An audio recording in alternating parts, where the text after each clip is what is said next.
Partnership partnership एक ऐसा business organisation है जिसमें एक फॉर्मल एग्रीमेंट रहेगा दो या दो से ज़्यादा लोगों में, जिस एग्रीमेंट में वो एग्री करेंगे कि हम को ओनर्स होंगे बिजनेस के, प्लस वो आपस में रिस्पॉन्सिबिलिटीज़ को डिस्ट्रीब्यूट करेंगे बिजनेस को रन करने के लिए एंड शेयर करेंगे प्रॉफिट एंड लॉस को एक एग्रीड रेशियो में। फीचर्स की बात करें तो पहला आता है एग्रीमेंट। तो पार्टनरशिप में दो या दो से ज़्यादा लोगों में एग्रीमेंट होगा तभी पार्टनरशिप फॉर्म होगी। शेयरिंग ऑफ प्रॉफिट मतलब जो भी प्रॉफिट फर्म अर्न करेगी वो एग्रीड रेशियो में शेयर करेगी। लॉफुल बिजनेस बिजनेस जो भी होगा वो लॉफुल होना चाहिए, लीगल होना चाहिए, इलीगल नहीं होना चाहिए। अनलिमिटेड लाइबिलिटी पार्टनर्स की लाइबिलिटी अनलिमिटेड रहेगी, मतलब अगर फर्म को फ्यूचर में कोई लॉस होता है या फर्म किसी से लोन लेती है और फर्म आगे जाकर इसको चुका नहीं पाती है तो पर्सनल एसेट जो होगी पार्टनर्स की उसको यूज़ किया जाएगा उस लोन को चुकाने के लिए या फिर उस लॉस को चुकाने के लिए। कॉन्टिन्यूटी अगर पार्टनर्स की डेथ हो जाती है या पार्टनर इंसॉल्वेंट हो जाता है या इंसेन हो जाता है, मतलब मेंटली डिसेबल हो जाता है, तो पार्टनरशिप डिसॉल्व हो जाएगी। इस केस में पहले वाला एग्रीमेंट बंद करके न्यू एग्रीमेंट लाया जाएगा। मेंबरशिप की बात करें तो पार्टनरशिप में मिनिमम 2 मेंबर्स होने ही चाहिए एंड मैक्सिमम की बात करें तो बैंकिंग बिजनेस में 10 मेंबर्स होने चाहिए और जनरल बिजनेस में 20 होने चाहिए। नॉन ट्रांसफरेबिलिटी ऑफ शेयर्स कोई भी पार्टनर दूसरे पार्टनर की परमिशन के बिना अपना शेयर किसी आउटसाइडर को नहीं दे सकता। डिसीजन मेकिंग एंड कंट्रोल जो भी डिसीजन लिए जाएंगे वो पार्टनर्स मिलके लेंगे एंड मिलके ही वो फर्म को क्या करेंगे, कंट्रोल करेंगे। प्रिंसिपल एजेंट रिलेशनशिप मतलब पार्टनर्स फर्म के एजेंट होंगे और वो फर्म के लिए काम करेंगे। अब बात आती है एडवांटेजेस की। पहला, इजी टू फॉर्म पार्टनरशिप को बनाना काफ़ी इजी होता है। क्यों? क्योंकि इसमें कोई भी लीगल फॉर्मेलिटीज़ नहीं होती है, इसमें रजिस्ट्रेशन भी कंपलसरी नहीं है। एक्सेस टू मोर कैपिटल अब इस बिजनेस फॉर्म में एक से ज़्यादा मेंबर होते हैं तो यहाँ पे लार्ज अमाउंट ऑफ फंड्स जो है हमें मिल जाते हैं as compare to sole proprietorship. Sharing of risk यहाँ पे बिजनेस रिस्क पार्टनर के बीच में शेयर होगा, इससे जो रिस्क का बर्डन है वो एक पर्सन पे ना आके जो पार्टनर्स होंगे उसके बीच में शेयर हो जाएगा। सीक्रेसीज मेंटेन पार्टनरशिप में जो अकाउंट्स होते हैं, रिपोर्ट्स होती है, ठीक है, डॉक्यूमेंट्स होते हैं, उसको सबमिट करवाना कंपलसरी नहीं होता है, जिससे कोई भी इंफॉर्मेशन बाहर डिस्क्लोज नहीं होगी। बैलेंस डिसीजन मेकिंग यहाँ पे बैलेंस डिसीजन मेकिंग होएगी क्योंकि डिसीजंस मिलके लिए जाएंगे।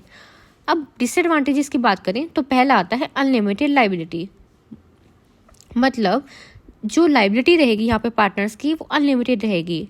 जैसे कि हम पहले डिस्कस कर चुके हैं कि अगर फर्म कोई भी लोन लेती है मार्केट से और फर्म उसको चुका नहीं पाती है तो पार्टनर्स की पर्सनल एसेट्स को भी यूज़ किया जाएगा उस लोन के अमाउंट को चुकाने के लिए। फिर आता है लिमिटेड रिसोर्सेज, यहाँ पे पार्टनर्स की लिमिट होती है, मैक्सिमम लिमिट, जैसे कि 10 बैंकिंग में और 20 जनरल में, इससे हम ज़्यादा फंड्स रेज नहीं कर सकते हैं। इंस्टेबिलिटी पार्टनर्स के साथ कुछ भी मिस हैपनिंग होती है तो पार्टनरशिप डिसॉल्व हो सकती है। कॉन्फ्लिक्ट्स अमंग पार्टनर्स कई बार पार्टनर्स में किसी भी बात को लेकर कॉन्फ्लिक्ट्स हो जाते हैं एंड वो किसी कंसेंसस पे मतलब डिसीजन पे नहीं पहुंच पाते हैं। No legal status partnership firm का कोई लीगल स्टेटस नहीं होता है जैसे कि कंपनी का होता है। टाइप्स ऑफ पार्टनर्स पहला आता है एक्टिव पार्टनर। एक्टिव पार्टनर वो पार्टनर होता है जो बिजनेस में बहुत ही एक्टिवली पार्टिसिपेट करता है। ये पार्टनर जो है वो फर्म में कैपिटल कंट्रीब्यूट करेगा, ये मैनेजमेंट में भी पार्टिसिपेट करेगा, प्रॉफिट एंड लॉस में शेयर करेगा और इसकी लायबिलिटी अनलिमिटेड रहेगी। दूसरा आता है स्लीपिंग पार्टनर और डोरमेंट पार्टनर। ये वो पार्टनर होगा जो कैपिटल तो कंट्रीब्यूट कर देगा बिजनेस में बट मैनेजमेंट में पार्टिसिपेट नहीं करेगा। क्यों? क्योंकि स्लीपिंग पार्टनर है। स्लीपिंग मतलब जो सोया हुआ है, राइट। इसका भी प्रॉफिट एंड लॉस में शेयर रहेगा और इसकी भी लायबिलिटी अनलिमिटेड रहेगी। देन आता है सीक्रेट पार्टनर। सीक्रेट पार्टनर वो पार्टनर होता है जो कैपिटल दे देगा फर्म को, प्लस ये चाहता है कि इसका जो नाम है ना वो लोगों के सामने ना आए, ठीक है। तो ये पार्टनर जो होता है वो मैनेजमेंट में पार्टिसिपेट तो करता है बट सीक्रेटली। इस पार्टनर का भी शेयर रहेगा प्रॉफिट एंड लॉस में और इसकी भी लायबिलिटी अनलिमिटेड होगी। नॉमिनल पार्टनर वो पार्टनर होता है जो फर्म को कैपिटल तो नहीं देता बट अपना नाम देता है, ठीक है।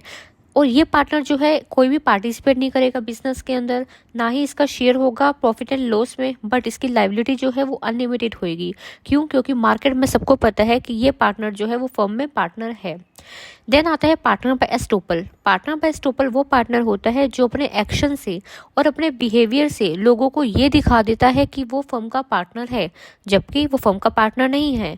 तो ये वो पार्टनर होगा जो कैपिटल कंट्रीब्यूट नहीं करेगा, बिजनेस में पार्टिसिपेट भी नहीं करेगा, ना ही इसका शेयर होगा प्रॉफिट एंड लॉस में, बट इसकी लाइबिलिटी अनलिमिटेड बन जाएगी। क्यों? क्योंकि इसने लोगों को बता दिया है कि मैं पार्टनर हूँ फर्म में। तो अगर फर्म लोन लेगी तो लोगों को पता है ये भी पार्टनर था फर्म का, और लोग जो है वो इससे भी रिकवर करवाएंगे। फिर आता है पार्टनर बाय होल्डिंग आउट। ये वो पार्टनर होता है, अगर सपोज फर्म में कोई पार्टनर है, उसने किसी पर्सन को बोल दिया कि ये तो हमारी फर्म का पार्टनर है, बट वो पर्सन डिनाई नहीं कर रहा, वो मना नहीं कर रहा कि मैं तो आपकी फर्म का पार्टनर हूँ ही नहीं, तो यही माना जाएगा कि वो पर्सन आपकी फर्म का पार्टनर है। ये जो होगा ये कंट्रीब्यूट नहीं करेगा कैपिटल बिजनेस में, ना ही पार्टिसिपेट करेगा मैनेजमेंट में, ना ही इसका प्रॉफिट एंड लॉस में शेयर होगा, बस इसकी जो लाइबिलिटी है वो अनलिमिटेड बन जाएगी।